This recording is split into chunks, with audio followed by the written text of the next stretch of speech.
Hey guys, it's me, Wendon64. I am here in the heart of PAX, and as you can see next to me, we have the one and only Pete Hines. Pete Hines, VP Bethesda, how are you going, mate? I'm doing well. It's a really fun show so far. What have you found has been the most overwhelmingly awesome thing about PAX so far? Honestly, it's the fans. I don't know if you guys know this, but you're pretty far away from everybody else from a geographical standpoint, so it's not all that easy to get down here, but I absolutely love Australia, and unequivocally, like, every person you talk to here is so grateful to people who come down and make the trip and sort of being able to sort of share and celebrate what it is we all love, which is, video games. Are you surprised at the lack of like deadly creatures every 5 seconds around you, or is that just, you're kind of used to it now? How many times have you been down here? This is my third or maybe fourth trip down here. I have been really careful about where I travel and when to avoid as many deadly things as possible, because the idea of everything in Australia is trying to kill you is not lost on me. Fair enough, mate. Listen, we're here around the Bethesda queuing area here. We got Fallout 76, we got Elder Scrolls Legends and Rage 2. Yeah. We had a bit of a think tank to ourselves not too long ago about the next Fallout after 76. Okay. Considering Australia is basically a wasteland without the nuclear bombs, what would you think about Fallout Australia as the next entry? Well, and I should point out the previous comment that everything in this country is trying to kill you. It does fit nicely into, oddly enough, you're like the 40th person that asked me over during PAX, so definitely. I thought that was an original thought. Australians are absolutely ready for a Fallout game. I genuinely haven't the foggiest idea what they're going to do with the next Fallout game. They tend not to come to me and say, hey, what do you think? It's mostly, here's what we've decided. And obviously the next two things we're working on are Starfield or TED 6, so another Fallout game is really far down the road in terms of what we're thinking about right now. So the beta for Fallout 76 is just kind of kicked off. Yep. There was that in that Twitter post about it, Fallout 76 can be whatever you really want it to be. How do you define what Fallout 76 is to you? I think it's just that. So I've played it a ton over the last few months. The vast majority of the time I've played it by myself and sort of made up what it is I wanted to be doing in the game, just like in Fallout 4 or Fallout New Vegas or Fallout 3. If I felt like doing quests that day, I did. Sometimes it was all about, like, I want to upgrade one of my weapons and put this super sweet scope or stock or something, and I just want to find the missing resources for that thing, or I just want to explore, like, what's in that part of the world. So it's really sort of been kind of the fun, organic, just being immersed in a giant Fallout world and doing what I want. But that ability to find people and play with them, or sometimes somebody will start a gunfight with me and I'll be like, yeah, sure, like, I'll get in a fight. Why not? Yeah, because the penalties just aren't that severe, and it is also optional. If I'm like, no, I don't really want to do that, I can just turn around and walk away, and they can't really mess with me. So I think it's ultimately designed to be a game that's really determined by the players and the fans. What do you want to spend time doing in this world? Is it with other people or not? That kind of player choice is what this series is always about. I mean, you could always find a particularly annoying player, hunt them down by using the nuclear weapons in the game. Does that require teamwork, or can you go on like a very long solo quest to nuke that one guy's settlement that he spent so much time building? Well, so to be clear, number one, yeah, like you can definitely solo the whole game. Things are going to be easier sometimes if you've got folks. That's just kind of inherent. If you're going to fight really tough creatures, if you've got 3 other people with you versus by yourself, it might be easier with others. But you absolutely, on your own, can accumulate the nuclear launch codes you need, go to where you've got to go, launch them, and target an area. Keep in mind, when you're sending off a nuke, you're simply targeting an area of the map, right? So you're not like target that annoying guy. You're targeting, like, I want to nuke this part of the world. And then a big alarm goes off on the whole map that tells everybody, look, in 3 minutes, this nuke is hitting. So everybody knows where it's going to happen. They can see it.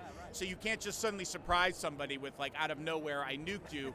Everybody on the map gets notified, so they can run towards it if they want to be near it once it goes off. I mean, you can get under it if you're really stupid, or you can get away from it if you're like me and have no desire to be hit by a nuclear bomb. That's completely fair enough, but there are benefits to staying just outside the nuclear crater zone and like rushing into that zone once it's blown up, because it's pushed a little bit, right? Well, but like, you got to be prepared. Like, this is not low-level stuff. The nukes create the highest level content zones in the game with irradiated creatures, with all these really tough glowing creatures, but it's also where you find some of the rarest resources and materials and really cool loot.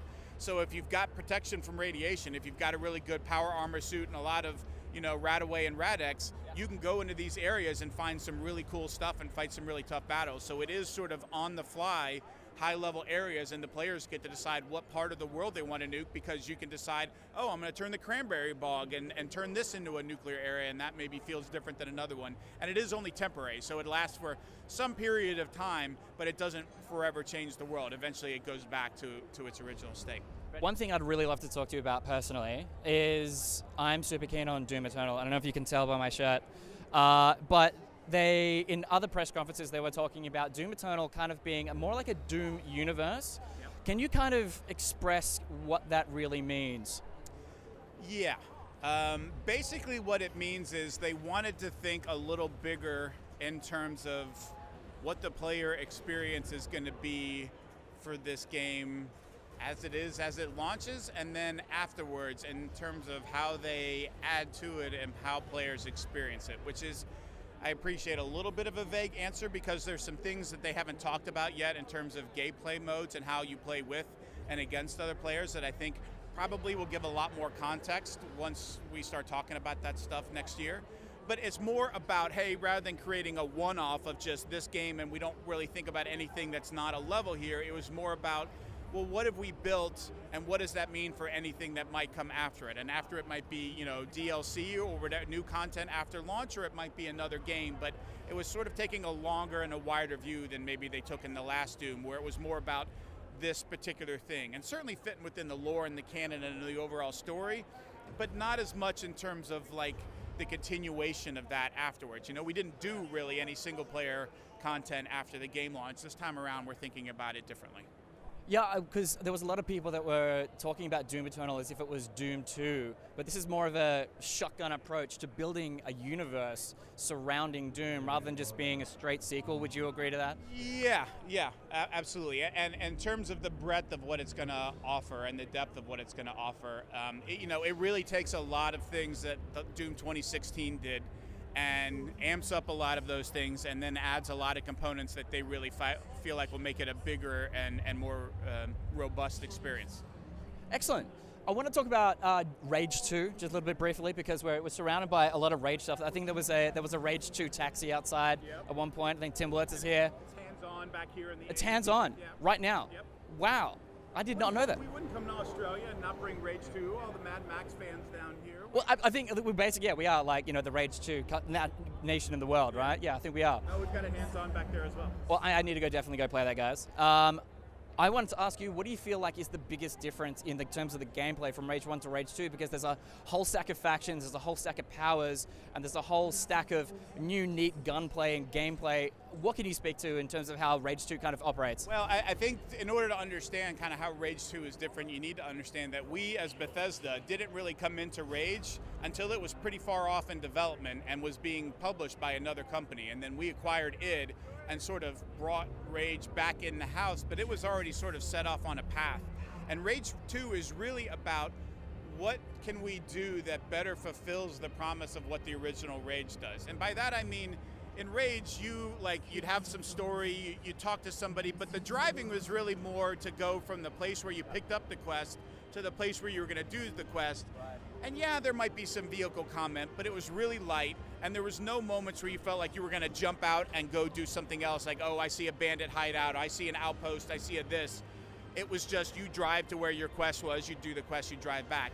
This is supposed to pay off on that idea of I'm driving around and exploring, and there's just stuff to do everywhere, that I can stick to the main quest, that I can do all of these side quests, that sort of part of what people associate with Bethesda, free-form exploration, kind of going your own way, do what you want. A lot of the ways that we talk about games like The Elder Scrolls and Fallout, they share some of that same sentiment with Rage 2. A studio like Avalanche, who's done games like Just Cause and Mad Max, where it's about big open-world exploration, taking that and combining it with really weighty first-person combat like from id, and making a giant open world that combines vehicle combat, weighty first-person combat, go where you want, do what you want. So right behind us, we've actually got a whole stack of different Bethesda titles that will be shown at E3. One of those particular ones was Starfield. Yep. Can we talk about it at all? Is there any information you can tell us about it?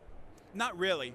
The whole idea of talking about Starfield was we knew, number one, people saw that we filed a trademark some years ago, and so they kept asking us about it, and so it was sort of this elephant in the room that we were never addressing. And two, because we were doing something very different on Fallout 76, we wanted to assure people, look, this is not a brand new direction for the studio.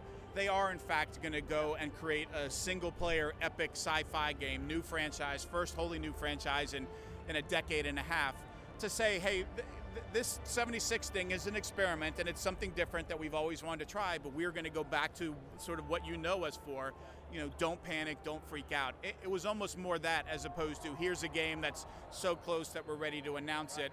Same with Elder Scrolls 6. We wanted to give a little bit of a roadmap so that folks understood where the studio was headed after 76. So some internet sleuths have figured out that through looking at star constellations in that very, very brief teaser, is it set in the solar system? I mean, it's set in outer space. That's a pretty fair guess. It's set in outer space? Yeah, that's the whole trailer. We're entirely outer space. Like, we didn't accidentally do that. Like that, yes. Starfield, outer space, yes. Beyond that, if you're reading in the constellations and stuff, you should probably just stop because, yeah. Okay. Is there anywhere in the solar system that you'd particularly like to visit if it was an option?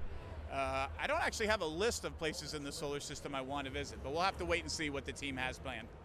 Fair enough. Okay, look, one last thing before we wrap this up is I have a particular question for you. Okay. Are you familiar with some internet memes relating to the Oblivion NPC town dialogue?